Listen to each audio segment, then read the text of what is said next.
नमस्कार दोस्तों, स्वागत है हमारी series how to activate your self feeling power through regular exercise. कैसे हम नियमित व्यायाम से अपना सेल्फ फीलिंग पावर को और बेहतर और ज्यादा ताकतवर कर सकते हैं। ये एक्सरसाइज का तीसरा एपिसोड है। इस एपिसोड में हम बात करेंगे what common mistakes do we do during a workout और एन एक्सरसाइज। व्यायाम के दौरान हम कौन सी गलतियां कर बैठते हैं जिसकी वजह से बॉडी डैमेज हो सकती है, वो जानलेवा हो सकता है।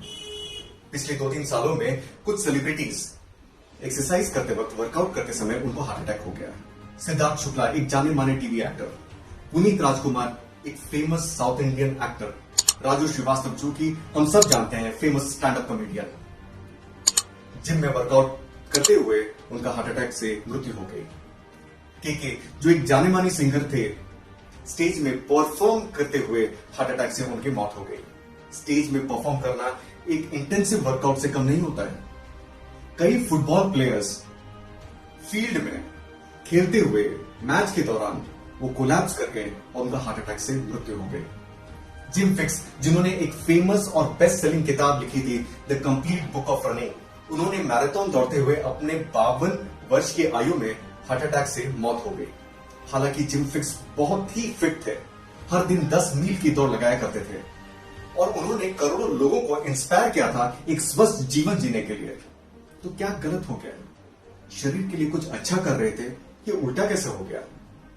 एक एथलीट में या तो एक स्पोर्ट्समैन में अचानक मृत्यु का सबसे कॉमन कारण है हाइपरट्रॉफिक कार्डियोमायोपैथी। हाइपरट्रॉफिक कार्डियोमायोपैथी एक हृदय रोग है जिसमें हार्ट के मसल्स असामान्य रूप से चौड़े हो जाते हैं, लूज हो जाते हैं, ठीक से कॉन्ट्रैक्ट कर नहीं पाते, लचीलापन खो देते हैं, जिसकी वजह से हार्ट का इलेक्ट्रिकल सिग्नलिंग सिस्टम बिगड़ जाता है। दिल की धड़कन में एक सीरियस प्रॉब्लम आ जाता है। नॉर्मल लोगों में हार्ट अटैक उनको हो सकता है जिनका शरीर रेडी नहीं है, तैयार नहीं है एक जिम के वर्कआउट के लिए या एक इंटेंसिव वर्कआउट के लिए, पर फिर भी दूसरों को देखकर वो कर लेते हैं।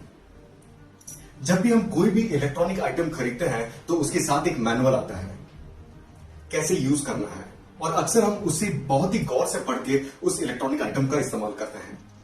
हम सब ने एक अनमोल जीवन और एक बहुत ही एडवांस्ड और सोफिस्टिकेटेड शरीर पाया है, पर इस शरीर के साथ हमें कोई भी मैनुअल नहीं मिला है। आज तक हम इस शरीर के साथ जो भी करते आए हैं वो दूसरों को देखकर, सुनकर, सीख कर करते आए हैं और उसी सीख से हम अपना जीवन जीते हैं। दोस्तों, हम अक्सर दूसरों को देखकर, सुनकर अपना एक्सरसाइज प्लान कर लेते हैं। हम दूसरों की बातों में आके उन्हें देख के हम जॉगिंग शुरू कर देते हैं और अपने घुटनों को डैमेज करते हैं। इंटरेस्टिंग बात यह है कि हर एक इंसान का बायोकेमिस्ट्री, फिजियोलॉजी अलग है। उसका वजन, हाइट, मसल मास, फैट मास, बोन डेंसिटी अलग है। तनाव लेने का क्षमता, पूरे दिन का फिजिकल एक्टिविटी अलग है। तो व्यायाम, एक्सरसाइज एक कैसे हो सकता है सबके लिए? उदाहरण के तौर पे 5 मरीज हैं, 5 पेशेंट्स, और 5 का उम्र एक है, 5 का बीमारी भी एक प्रकार का है और 5 को एक प्रकार का मेडिसिन प्रिस्क्राइब किया गया है। तो आप देखिएगा इन 5 का जो शरीर है उन मेडिसिन के प्रति एक अलग ही बिहेवियर दिखाएगा। किसी को बीमारी से 7 दिन में छुटकारा मिल जाएगा तो किसी को 15 दिनों में, किसी को एलर्जी हो सकता है तो किसी को काम ही ना करे। सो हर एक इंसान यूनिक है। एक्सरसाइज कस्टमाइज्ड होनी चाहिए। दूसरों को देख के आप अपनी एक्सरसाइज का प्लान न बनाएं। आपका कंपटीशन दूसरों के साथ नहीं, खुद के साथ होनी चाहिए। सो एक प्रोफेशनल ट्रेनर या एक जानकार डॉक्टर से सलाह लेकर ही अपनी एक्सरसाइज प्लान बनाइए, वरना बेनिफिट की जगह में नुकसान हो सकता है। एक उपाय जिससे हम जान सकें कि कोई भी प्रकार का एक्सरसाइज करने में हमारा शरीर कितना तैयार है, कितना रेडी है, ऐसे उपाय जिसे इंसान अपने शरीर को नुकसान होने से रोक सकता है, लोग हार्ट अटैक से बच सकते हैं। तो क्या है ये उपाय? ये 2 स्टेप में उपाय है। पहला स्टेप, आप अपना पल्स रेट या हार्ट रेट चेक कर लें। पल्स रेट चेक करने के लिए आप ऑक्सीमीटर का इस्तेमाल कर सकते हैं। कोविड के बाद तो हर घर में अभी ऑक्सीमीटर होना चाहिए, या तो आप अपना स्मार्ट वॉच यूज कर सकते हैं। आपका पल्स रेट 1 मिनट में 60 to 100 धड़कन प्रति मिनट होनी चाहिए। अभी अपना मैक्सिमम हार्ट रेट पता कर लीजिए। मैक्सिमम हार्ट रेट का मतलब 1 मिनट में आपका दिल एक तनाव की स्थिति में मैक्सिमम कितनी बार धड़कता है, उसे मैक्सिमम हार्ट रेट कहते हैं। तनाव का स्थिति वो स्ट्रेस हो सकता है या तो moderate to high intensity physical activity हो सकती है। इसे कैलकुलेट करने के लिए एक फॉर्मूला है 220 माइनस योर एज। आप 220 से अपना एज को माइनस कर दें। उदाहरण के तौर पे अगर आपका उम्र 40 साल है तो 220 माइनस 40 ये 180 बीट्स प्रति मिनट होना चाहिए। मतलब एक्सरसाइज करते वक्त आप 1 मिनट में आपका हार्ट मैक्सिमम 180 बार प्रति मिनट धड़कना चाहिए। अगर एक्सरसाइज करते वक्त आप अपना मैक्सिमम हार्ट रेट का 65 to 75% मेंटेन करें तो हम एक सेफ जोन में रहेंगे, हार्ट अटैक का रिस्क नहीं रहेगा और सबसे बड़ी बात आपका वेट लॉस का चांसेस बढ़ जाएगा और तो और आपका मेटाबॉलिज्म बेहतर हो जाएगा। 180 का 65 to 75% होगा 117 से 135 बीट्स प्रति मिनट। अगर इस 117 से 135 के जोन में हम अगर अपना हार्ट बीट को मेंटेन कर सके तो हम हमेशा सेफ जोन में रहेंगे। अगर एक्सरसाइज करते वक्त आपका मैक्सिमम हार्ट रेट ज्यादा आया और आपको घबराहट या सांस फूलना जैसे लगा या सीने में दर्द महसूस हुआ तो एक मेडिकल चेकअप इमीडिएटली करवा लें। तो ये पहला स्टेप था। अभी दूसरा स्टेप देखते हैं। दूसरा स्टेप में आप कोई भी moderate intensity exercise 90 second 90 seconds के लिए कीजिए। मॉडरेट इंटेंसिटी एक्सरसाइज का मतलब ये जंपिंग जैक्स हो सकता है 90 सेकेंड्स के लिए या spot jogging, brisk walking, skipping, सीढ़ी ऊपर नीचे चढ़ना उतरना। एक्सरसाइज का इंटेंसिटी इतनी होनी चाहिए कि सांस हल्की सी फूलने लगे पर आप किसी से बात कर पाए। अगर शरीर में दर्द, घुटनों में दर्द, मसल पेन हो रहा है तो 45 सेकंड्स के बाद आप 5 सेकंड का ब्रेक या तो रेस्ट ले सकते हैं। ये सब कैलकुलेट करने के लिए आप मोबाइल का स्टॉप वॉच यूज कर सकते हैं। 90 सेकंड्स के एक्सरसाइज के तुरंत बाद आप अपना पल्स रेट फिर से चेक करें और नोट डाउन कर लें। 90 सेकंड्स का एक्सरसाइज के बाद आपको 1 मिनट का रेस्ट लेना है, विश्राम करना है। 1 मिनट का विश्राम के बाद आप फिर से अपना मॉक्सीमीटर से अपना पल्स रेट चेक कर लें। पहले ही मिनट में अगर आपका पल्स रेट या आपका दिल का धड़कन में 12 पल्स से गिरावट हुई तो आप नेक्स्ट लेवल का एक्सरसाइज या वर्कआउट कर सकते हैं। इसको एक उदाहरण के तौर पे समझते हैं।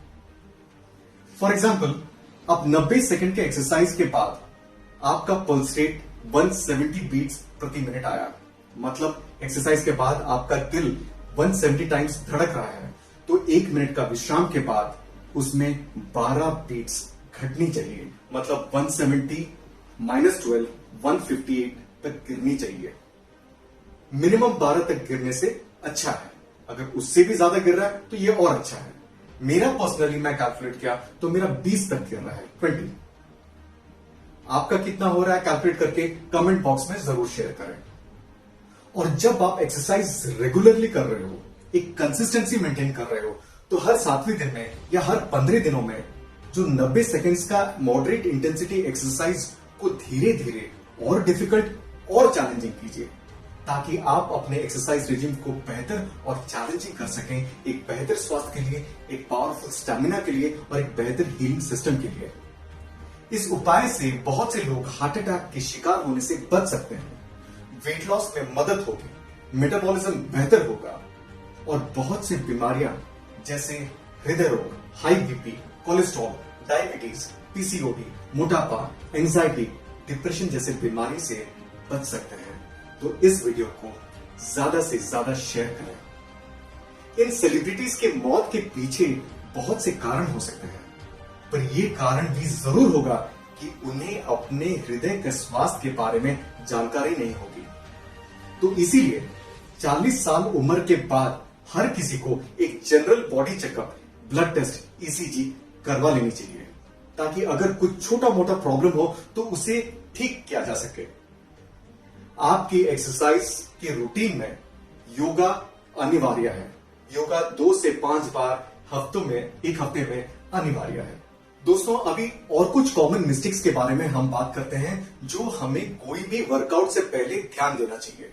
फर्स्ट मिस्टेक्स, अपने शरीर को हाइड्रेटेड न रखना। हम अक्सर ये गलती कर बैठते हैं, हम वर्कआउट तो करते हैं पर जितना पानी पीना चाहिए, जितना हाइड्रेटेड रखना चाहिए अपने शरीर को, उतना रख नहीं पाते। अपने शरीर के पानी का लेवल को मेंटेन रखना बहुत जरूरी है। अगर हेवी वर्कआउट कर रहे हैं, इंटेंसिव वर्कआउट कर रहे हैं तो इलेक्ट्रोलाइट सोल्यूशन जरूर लें। सेकेंड मिस्टेक, एक्सरसाइज से पहले वार्म अप ना करना। ये बहुत बड़ा गलती है। कोई भी प्रकार का वर्कआउट करने से पहले मिनिमम 5 से 7 मिनट का वार्म अप और स्ट्रेचिंग जरूर करें। अपने हार्ट रेट को एक्सरसाइज से पहले थोड़ा सा बढ़ा दें। थर्ड मिस्टेक, ओवर ट्रेनिंग करना। अक्सर दूसरों को देखकर हम जिम में ज्यादा वेट उठा लेते हैं। पहले अपना शारीरिक और मानसिक तनाव लेने का क्षमता को पहचानें। ज्यादा एक्सरसाइज आपके शरीर को डैमेज कर सकती है। फोर्थ मिस्टेक्स, कोई भी सप्लीमेंट्स उठा लेना और उसको यूज करना है। ज्यादातर हम कोई एड देकर या कोई हमें सुझाव देता है या किसी को देखकर हम अपना सप्लीमेंट्स खरीद लेते हैं और उसी यूज करते हैं। ऐसे ना करें। एक जानकार न्यूट्रिशनिस्ट या ट्रेनर या डॉक्टर से सलाह लेकर ही अपना सप्लीमेंट्स खरीदें। फिफ्थ मिस्टेक्स, एक ही प्रकार का वर्कआउट और इंटेंसिटी हर दिन करना। अपना एक्सरसाइज प्रोग्रेसिव होना चाहिए। अपने एक्सरसाइज रेजिम में cardio, strength training, resistance training और योगा हमेशा रखें और अपने वर्कआउट को समय के साथ इंटरेस्टिंग और चैलेंजिंग बनाएं। अगर आप 5 किलोमीटर का वॉक कर रहे हैं या दौड़ रहे हैं तो धीरे धीरे उसे 6 किलोमीटर वॉक करें या दौड़ें, या तो अपना स्पीड बढ़ाएं। अगर आप वेट ट्रेनिंग कर रहे हो तो वेट ट्रेनिंग को प्रोग्रेसिव करें। समय के साथ साथ वजन उठाने का क्षमता बढ़ाएं। 6 मिस्टेक्स, एक्सरसाइज के बाद स्ट्रेचिंग ना करना। एक्सरसाइज के बाद स्ट्रेचिंग जरूरी है। स्ट्रेचिंग से आपका जॉइंट और मसल मूवमेंट को सपोर्ट मिलेगा और फ्लेक्सिबिलिटी बढ़ेगी। 7 mistakes, not taking time to rest और रिकवर। ये ज्यादातर हम कर बैठते हैं कि वर्कआउट के समय हम कुछ रेस्ट ले लेते हैं, विश्राम नहीं करते हैं। वर्कआउट के बीच बीच में आप कुछ सेकंड्स का या कुछ मिनटों का रेस्ट जरूर लें। 7 दिन का एक्सरसाइज में 1 दिन का रेस्ट जरूरी है आपके मसल्स का रिकवरी के लिए। हर दिन मिनिमम 7 घंटे का नींद जरूरी है। सो ये था आज का topic, the common mistakes during exercise. कैसे लगा आज का एपिसोड? क्या मैं आपको अच्छे से समझा पाया?